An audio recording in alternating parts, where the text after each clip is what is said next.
Knockout Legends in the building. Like, comment, and subscribe. So today I want to talk about Carl Froch and George Groves. Basically, they're part of the Talksport staff, and they have a podcast called The Verdict, where they give their opinions and insights after a fight. So I'm going to play a bit of a clip and then I'm going to get into it after, with no further ado. Verdict has to be that was an exquisite, exceptional performance from Chris Eubank Jr. He was cool, calm, measured. Definitely had a game plan this time and stuck to it, executed it really well, and it was one-way traffic from the get-go. A great performance from Chris Eubank Jr. How did you see it? Was you shocked? Was you impressed? How did you see it? I suppose I was shocked that Chris Eubank Jr. performed so well, but also shocked that Liam Smith performed so poorly. And I don't want to be in danger of taking anything away from Chris Eubank Jr.'s performance, because it was a good performance. He boxed well. He got his range pretty quick. He was looking for that uppercut, which he landed in round 5? No, round 4 he landed that and dropped Liam Smith. I mean, early on in the fight, it was a bit awkward and holding and messing, and it was one of them where I thought, I hope this doesn't happen all night. It was just horrible. Every time they came close together, they just clinched. But I was shocked that Liam Smith was so poor. But it did transpire in the post-fight press conference that he took 42 pounds off, 3 stone. I don't know how you can take 3 stone off when you're an 11 stone fighter. But yeah, I was very impressed with Chris Eubank's performance, because I thought he was finished. I thought he was shot after that first fight when he got clipped on the chin by a career super welterweight. I just thought, no, I don't think he's going to be able to recover from that and come back from that. But he did. So I suppose I was shocked for both of them reasons. Chris Eubank being so good and Liam Smith being so bad.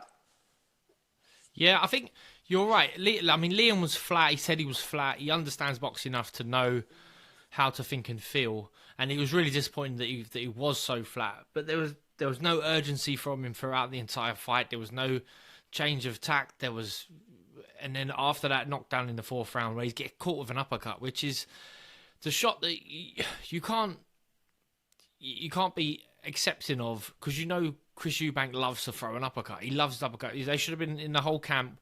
Right, he's going to throw uppercuts. It's very easy to defend against an uppercut.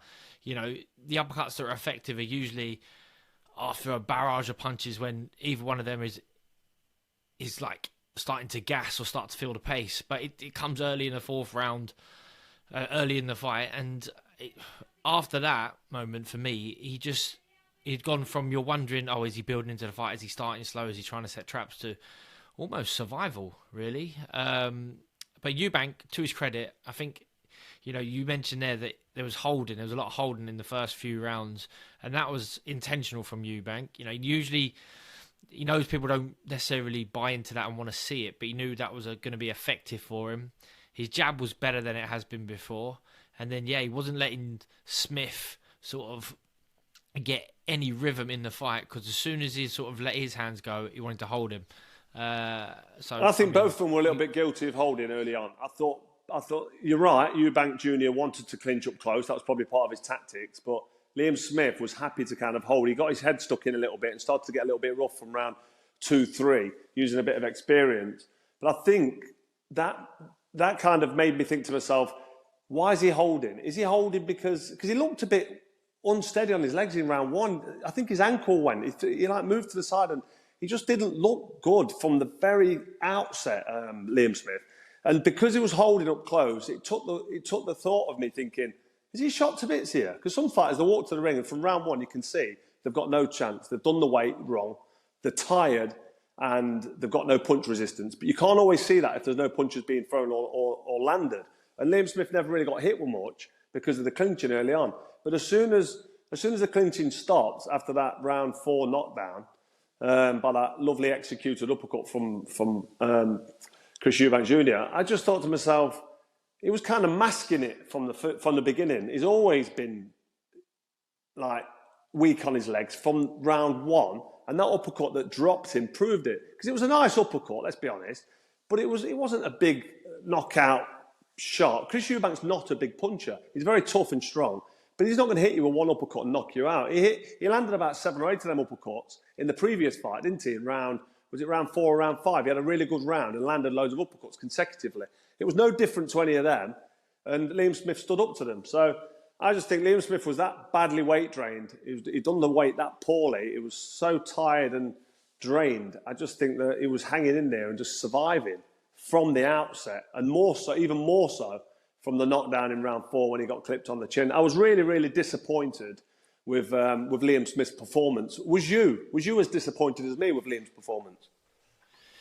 Yeah, I think so. I mean, I was disappointed. I expected more from Liam Smith, but to be honest, Carl, this felt like what I thought the first fight was going to be. You know, Eubank Jr., the bigger guy. Yeah, I agree with that. And Smith maybe being the better boxer, but not being able to compete with the physicality of Eubank. And if Eubank does have that bit of discipline where he punches at the right time, uses his jab to sort of control Smith a little bit, not let him get in the fight. We didn't see anything from Smith. There was no lateral movement. There was, he didn't evade any shots really, apart from. He wasn't trying to do hands. anything. He wasn't trying to do anything except stay in there. Do you think he took him lightly then? Do you think, after the first fight, the hype behind him for this second fight, everyone saying, like, no one within the industry could, with conviction, picked Eubank to win? I didn't back Eubank to win. I didn't say it publicly, but I wondered whether his best days are behind him, whether the fight has left him, whether he's... That's a horrible expression, but is he a shot fighter now? Has the punch resistance gone? Has the engine gone? Has even the desire and the sort of the mental strength gone? Well, listen. You still might be right, because you tell what you think about this, but he didn't really get tested in there. Liam Smith was that limited in what he threw. What did he land? 2 or 3 shots? Did you see his face, Chris Eubank Jr.'s face after the fight at the press conference? He didn't have a mark on him. It was literally unmarked. So he might be shot. He might be that fighter that got dropped early in their first fight, but we never got to find out because Liam Smith never landed a punch. I think he landed 1 or 2 shots that was like half power shots, and Eubank was able to roll them off and just not worry about him. But he never got put under any pressure at all. Liam Smith didn't land any shots, hardly any shots, and didn't put him under any pressure. I don't think that told us much about Eubank, except for we have to say it was a good performance, and he put shots together for 10 rounds. He was quite busy, so he was fit, and he looked strong. But we're not going to know, are we, until he's hit on the chin by someone who can punch a little bit? Because I don't know. I don't want to take anything away from Chris Eubank's performance. And I don't want to write off Liam Smith too much. But Liam Smith was that bad, and it transpired in the post-fight press conference that he took 3 stone off, which I've already mentioned. But taking 3 stone off, 42 pounds in weight, being that drained, going into the ring. Well, not only is it dangerous, but it's also kind of conning the fans and cheating the fans and the public that you're there to put a performance on, when actually you've got no chance of putting a performance on because you're physically incapable. And that's what it looked like from round 1 for me. He was on survival mode after the knockdown, but before that he did nothing. I just thought it just wasn't good enough from Liam Smith. I was disappointed with his performance, badly. I mean, I don't know if you're obviously not as disappointed as I am, but I expected a lot more from him. I was disappointed to find out he ballooned up that much in weight, because he would have known that there's a strong possibility that Eubank would trigger a rematch clause. So at this stage of your career, at this age, you don't let yourself fluctuate so much. He's already moved up in weight, so he doesn't need to let just pile on the pounds. Obviously, he had a few problems in the camp. The fight got delayed, and no doubt it was probably because, as much as he was missing out on training through an injury, probably because there was no chance. So from the clip there, we get basically the unbridled truth from both ex-fighters. The thing what's interesting to digest from what they both say is that George is pretty honest in his opinions that he gives, because obviously he's faced Eubanks before, so he kind of knows how Eubanks fights and kind of what he expects based off the performances before. with Carl Froch, you always get the sense that basically he doesn't like to give credit where it's due. And I got my predictions wrong and I held my hands up. But still, again, with Carl, he kind of gives Eubank Jr his due, but he basically downplays that by giving Liam Smith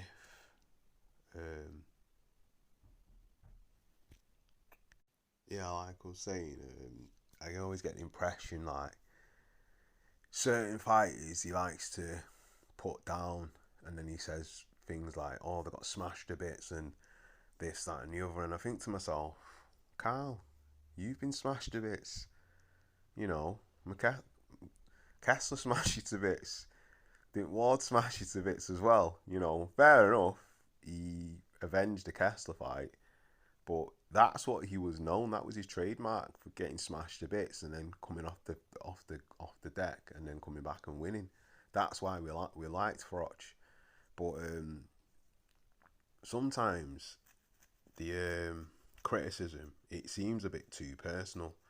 Like the thing with Eubanks, he didn't really want to give him his credit. He wanted to more like downplay Liam Smith's effort, and the notes about him being overweight. Well, I already mentioned that in my other video, if you got a chance to check it out.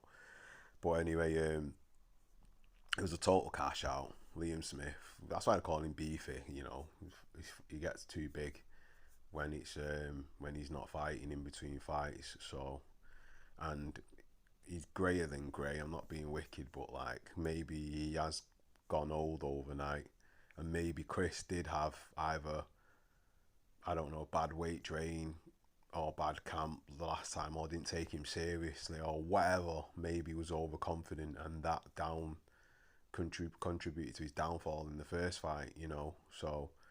Because like what Groves was saying, he expected what happened in the first fight in this fight, and then the opposite again of what happened in the first fight, he expected it in this fight. So the roles have reversed, and it seems the scales have been balanced in both aspects. And maybe Liam just took it as a cash out, maybe. And the fact that he's saying, "Oh, he should retire now," everyone always says that. But Liam is 35, and he has had some pretty hard fights, and he's been in there with the best and got beat by the best. So it's no shame for him to retire. But it's sort of a bit like the De Gale fight, where De Gale's coming at the end of his career again. I think another cash out fight, and he fought Eubanks and then got beat, and that's probably arguably one of Eubanks' best wins on his resume. But I like George, because George is still how he is, and he gives his dues to the fighter that deserves them, basically. But Froch sometimes bit bitter, but then everything always reflects back to him, and you know what he's done. Sometimes people need to get over themselves and just do what they're supposed to do, which is the job. But anyway, the analysis what Groves gave on the fight, and the way basically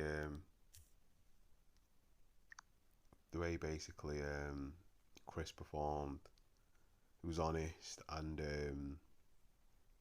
the fight plan that he used with the holding to smother Liam's work and getting off, it was spot on. And he did do the right thing by doing that, because you got to fight your fight, not somebody else's fight. So it means doing what you need to do to win the fight. But again, Froch. Sometimes I just wonder, man. I wonder, if he feels the way he feels, maybe he should get back in the ring. You know, because if you've still got it, then you can back it up, I suppose, innit? But anyway, what do you think about what was said in the clip? And do you agree with Froch, or do you agree with Groves? Do you think they give a fair assessment of the performances by both fighters, or do you think it's a case of Liam didn't turn up on the night and Eubanks did because it was his last chance? And do you want to see a number 3? Is there any calls for there to be a third fight? Me personally, I wouldn't really want to see a third fight. I think what happened in the first fight happened in the first fight, and it's been avenged. So equals fair is fair, and I think that's it. And if Liam does retire, which I think he should, because it's a good cash out and he's made some good money, so there's no shame in that. So anyway, leave your thoughts in the comment section, like, comment and subscribe, and that is another one from Knockout Legends. Peace.